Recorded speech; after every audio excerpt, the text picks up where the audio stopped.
నేనుంటే శిక్ష లేదు ఇంకా మనకి.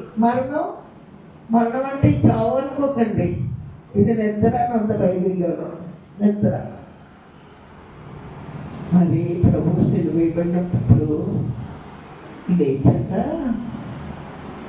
అనేకుల పరిశుద్ధుల శరీరములు లేచిన నందు వాక్యాలు అది చదివి తర్వాత వినిపిస్తాను. ముందుది ఒకసారి వినండి, జాగ్రత్తగా వినండి. ఇద్దరు నాస్తికులు అంటే తెలుసా మీకు? దేవుడే లేడంటారు. దేవుడు లేడు, దెయ్యం లేదు, ఏదీ లేదు. ఇంకా వాళ్ళు నాస్తికులు అంటారు. ఇద్దరు నాస్తికులు నాస్తిక తత్వవేత్తలు క్రైస్తవ్యాన్ని దెబ్బతీయాలని 2 సంవత్సరాలు గడువు పెట్టుకొని దేశాలు తిరిగారంట. పిల్లలు కూడా జాగ్రత్తగానండి. దేశాలు తిరిగారంట. ఎందుకు? క్రైస్తవ్యాన్ని దెబ్బతీయాలని. వారి గురి ఏమనగా బైబిల్ గ్రంథానికి, క్రైస్తవ్యానికి మూల స్తంభాలుగా ఉన్న 2 విషయాలు నిజం కాదని నిరూపించటకు. ఒకటి, యేసు ప్రభు తిరిగి లేవలేదని. వీళ్ళ గురేంటి? ప్రభు లేవలేదు. రెండోది ఏంటంటే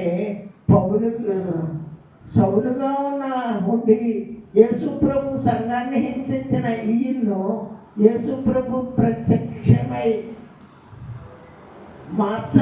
మార్చివేసన అనేది అసలు జరగలేదు అని. చూసారా? మొదటిదేంటి? యేసు ప్రభు తిరిగి లేవలేదు. రెండోది ఏంటంటే సౌలుని పౌలుగా మార్చాడు కదా. ఎవరు కనపడ్డారు?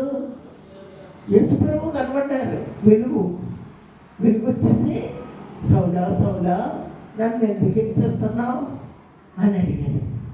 నువ్వెవడో అనంటే, నీవు హింసిస్తున్నా యేసును, దేవుని బిడ్డలాక. వాళ్ళు మనుషుల్నే తప్పుతున్నాం అనుకుంటున్నారు. లోకం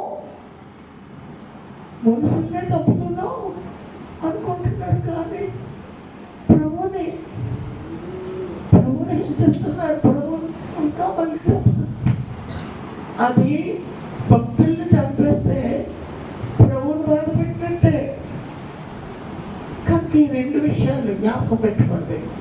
ప్రభు తిరిగి లేవలేదు, సౌలుని పౌలుగా మార్చలేదు. కానీ ఈ 2 సంవత్సరాలు గడువు పెట్టుకుని దేశాలు తిరిగారంట.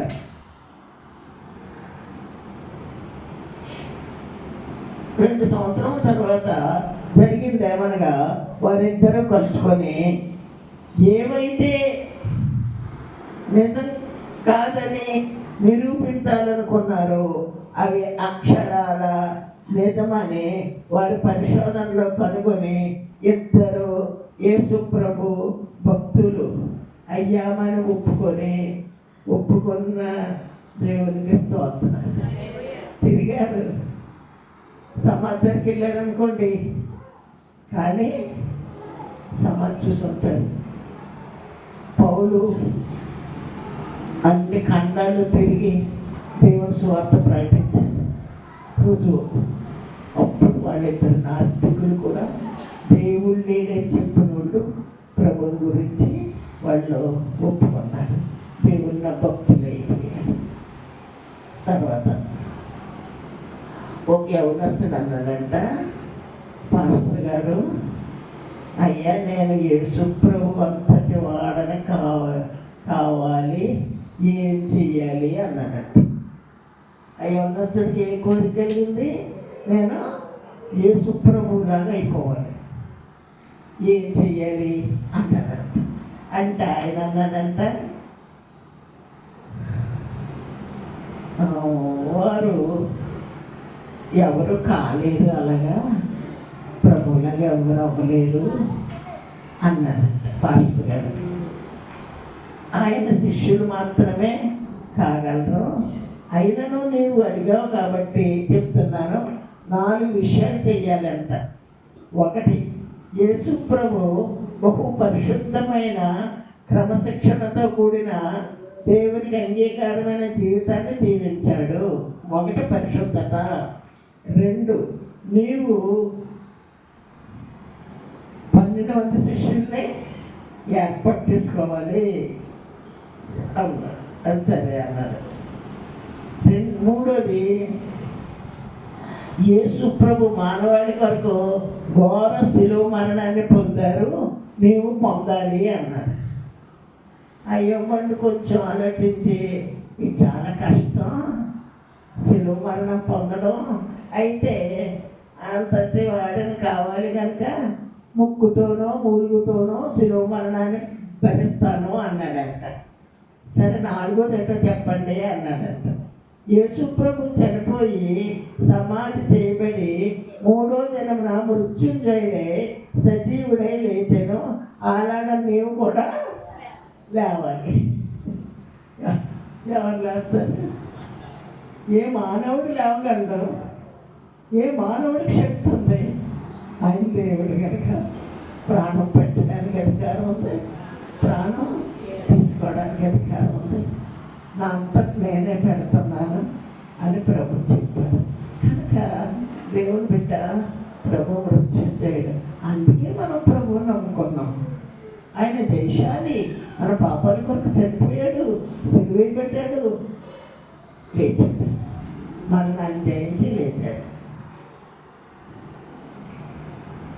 అది మధ్యరాత్రి సమయం.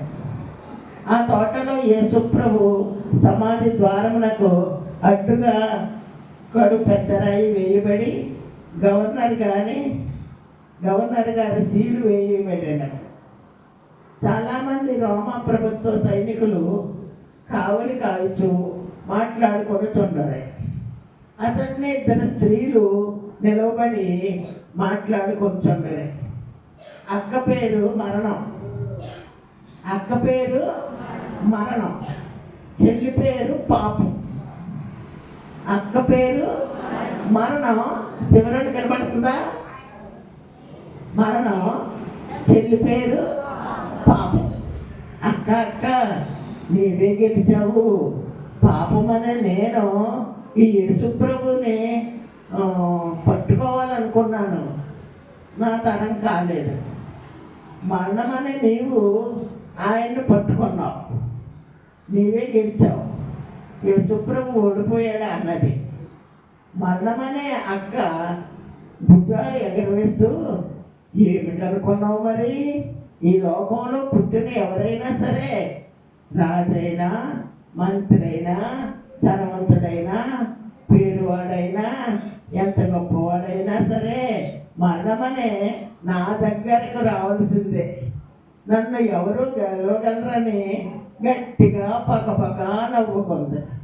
అంతలో భూకంపం వచ్చాను. రోమా కావలి వారు భయపడి వణకి తెచ్చిన వారి వలె పడి ఉండ్రి. ఆకాశం నుండి దేవదూతలు దిగి వచ్చను. సమాధికి అడ్డుగా వేయబడిన గవర్నర్ గారు ముద్ర వేయబడిన రాయి తొలగిపోయి దూరంగా పడిను. యేసు ప్రభు సజీవుడై మృత్యుంజయుడై మహిమ వస్త్రములతో బయటికి వచ్చెను. హల్లెలూయా, హల్లెలూయా. అంతలో పాపం అనే చెల్లి అదిరిపోయి, అక్క అక్క అక్క యేసు ప్రభు బ్రతికి బయటికి వచ్చాడక్క, నీవు కూడా ఓడిపోయావక్క అని గట్టిగా ఏడ్చాను. ఇద్దరు ఒకరినొకరు కౌగలించుకొని ఏడ్చిరి. అంతలో యేసు ప్రభు, ఓ మరణమా నీ ముల్లెక్కడ, ఓ సమాధి నీ విజయం ఎక్కడ అని. అప్పుడు విజయమందు మరణము మృంగి వేయబడిను. చూసారా, ఎవరేం చేయలేదు. కనుక దేవుని బిడ్డ, నీ కొరకు శిక్ష, నీ కొరకు పునరుత్థానం, నా కొరకు పునరుత్థానం, నా కొరకు శిక్ష. కనుక బిడ్డ, నువ్వు ప్రభువుని ఎలా ప్రేమిస్తున్నావు, ఆయన మాట ఎలా వింటున్నావు, అది ఆలోచించుకోండి. ప్రభువుని ప్రేమిస్తున్నారా, లోకాన్ని ప్రేమిస్తున్నారా? ఆలోచించుకోండి. కావాలంటే ఈ కాగితం నా దగ్గర ఉన్నాయి, కాకినాడ నుండి తెప్పించాను నేను.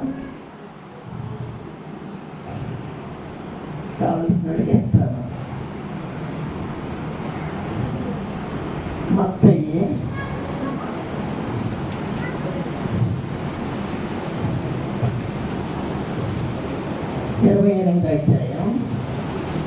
విశ్రాంతిదినమున విశ్రాంతిదినం గడిచిపోయిన తర్వాత ఆదివారం తెల్లవారుతుండగా మగ్దలేని మరి వేరొక మరి సమాధికి చూడవచ్చింది. ఇదిగో ప్రభు దూత పరలోకం నుండి దిగివచ్చి రాయి పొదిలించి దాని మీద కూర్చుంటాను. అప్పుడు మహాభూకంపం కలిగాను. ప్రభు సిలువ వేయబడినప్పుడు భూకంపం, భూమి ఓడిపోయింది.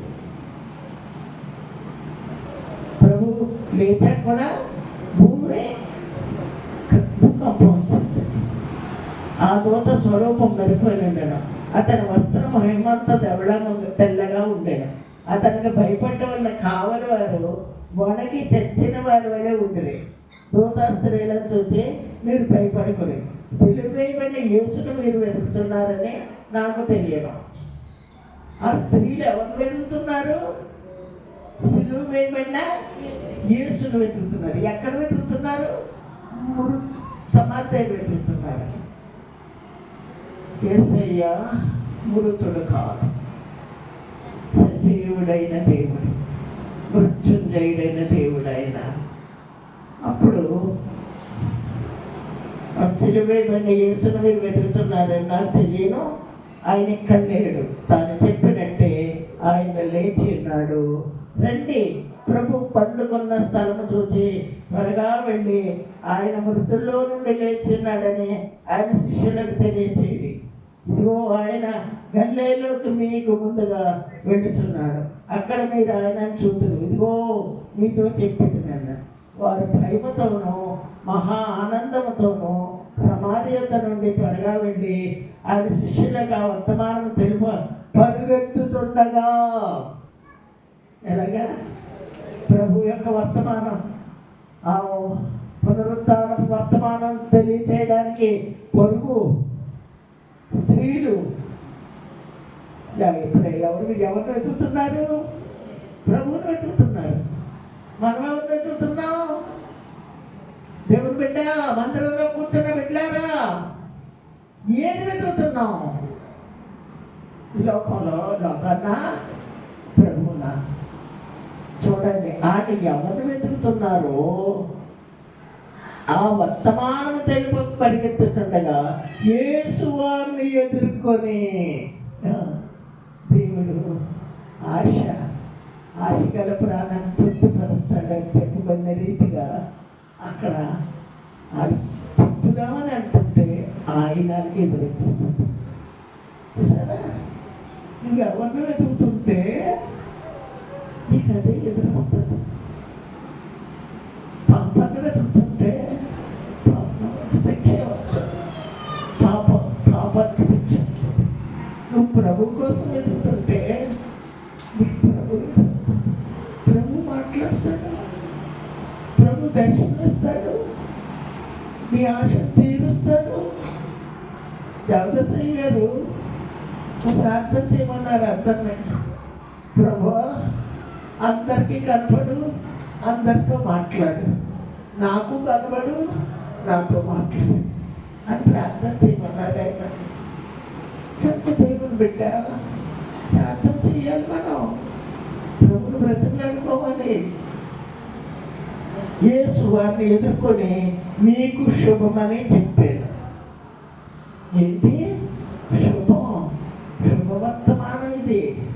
రక్షకుడు పుట్టినప్పుడు శుభవర్తమానమే, పునరుద్ధారపు వర్తమానం కూడా శుభమే. మనకి క్రీస్తులో ఉంటే శిక్ష లేదు, పాపంలో ఉంటే మరణం. ఏది కోరుకుంటున్నారు? జీవితాలు అర్పించుకున్నామా? ప్రభుకి జీవితాలు అర్పించుకున్నామా? దేవుని బిడ్డలారా, కాలం ఎంత పుచ్చుకండి, కాలం సమయం లేదు. ఎలాగుంటాయి పరిస్థితులు? త్వరగా సిద్ధపడాలి. ప్రభుకి అంగీకారం ఇచ్చి జీవిస్తున్నారు. ఎవరు పట్టుకోవాలి? పరీక్షించుకోండి. ప్రభుకి దేవుని ఎక్కువ ప్రేమిస్తున్నారా?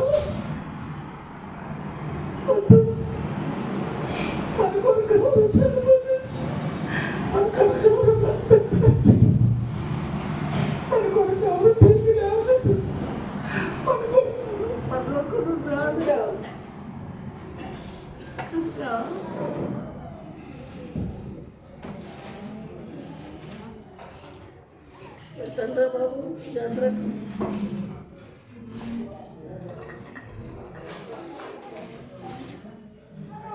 జయశీలుడా